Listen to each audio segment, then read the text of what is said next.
নমস্কার, আমি অনিরুদ্ধ বিশ্বাস, সহকারী শিক্ষক, খোকসা জানিপুর পাইলট মাধ্যমিক বিদ্যালয়। প্রিয় ছাত্রছাত্রীবৃন্দ, কেমন আছো তোমরা? আশা করি ভালো আছো। আজ আমি তোমাদের সপ্তম শ্রেণীর বাংলা দ্বিতীয় পত্রের শব্দ গঠন সম্পর্কে আলোচনা করব। আমরা প্রথমেই আসি, শব্দ কাকে বলে।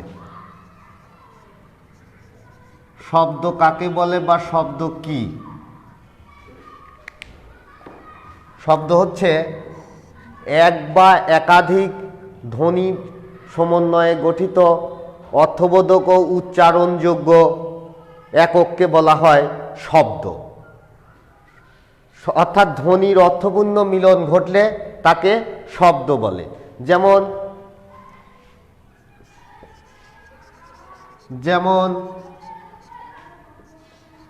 ক যোগ অ যোগ ল যোগ অ যোগ মো, কলম। তাহলে কি হচ্ছে? এই ধ্বনি পাঁচটির মিলিত রূপ হলো সমান কলম। এই ধ্বনি পাঁচটির মিলিত রূপ হচ্ছে কলম। কলম এমন একটি বস্তুকে বোঝাচ্ছে যা দিয়ে লেখা যায়। কলম ক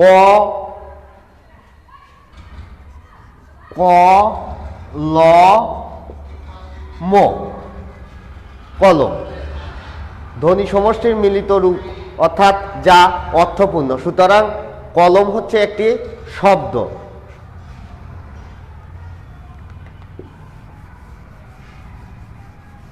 এবার শব্দের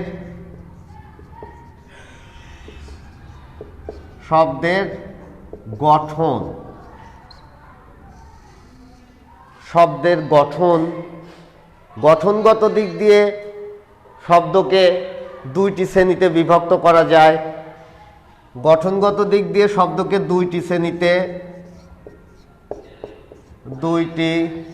শ্রেণীতে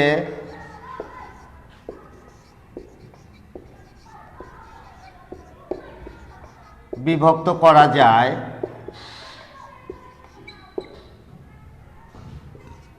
এক হচ্ছে মৌলিক শব্দ, আর একটা হচ্ছে সাধিত শব্দ।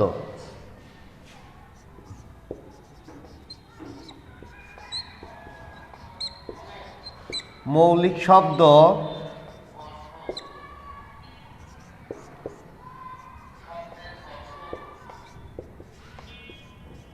সাধিত শব্দ, এই দুইটি ভাগে ভাগ করা যায়। মৌলিক শব্দ। এবার মৌলিক শব্দ কাকে বলে?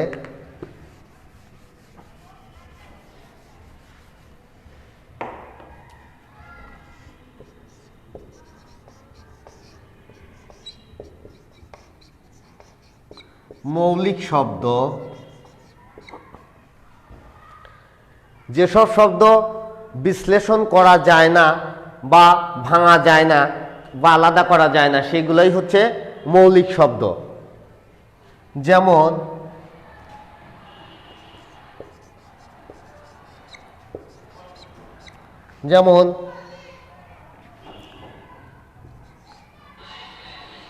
আ যোগ মো সমান আম।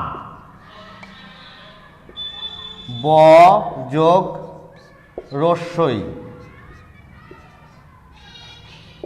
বই। ক যোগ ল যোগ মো সমান কলম।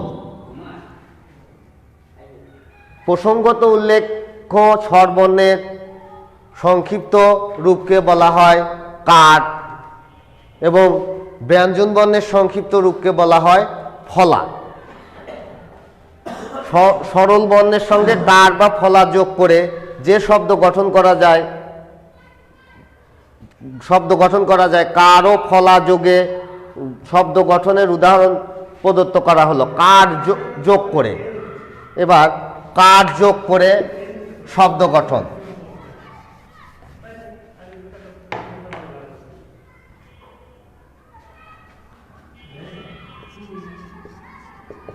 কার যোগে শব্দ গঠন। কার যোগে শব্দ গঠন।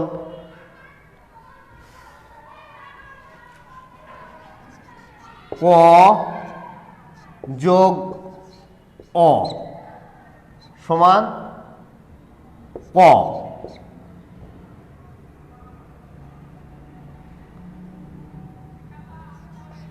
লা যোগ অ সমান লা। তাহলে দুইটা মিলে লা যোগ আ, দুইটা মিলে কি হচ্ছে আমাদের? দুইটা মিলে কলা। ক যোগ অ, ক, লা যোগ আ, লা, কলা।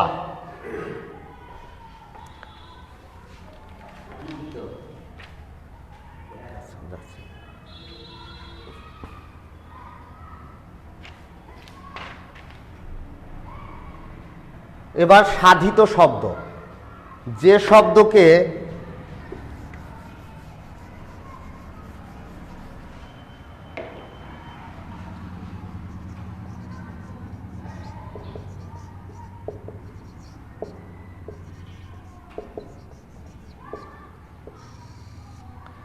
সাধিত শব্দ। সাধিত শব্দটা কি? যে শব্দকে বিশ্লেষণ করলে আলাদা অর্থবোধক শব্দ পাওয়া যায় সেগুলোকেই সাধিত শব্দ বলে। শব্দ গঠন, শব্দের গঠন বলতে সাধারণত আমরা শব্দ সৃষ্টির প্রক্রিয়া বুঝে থাকি। নতুন শব্দ সৃষ্টির প্রক্রিয়াকে শব্দ গঠন বলা হয়। শব্দ গঠন দুইভাবে, প্রত্যয়ের সাহায্যে শব্দ গঠন আর সমাসের সাহায্যে শব্দ গঠন। প্রত্যয়ের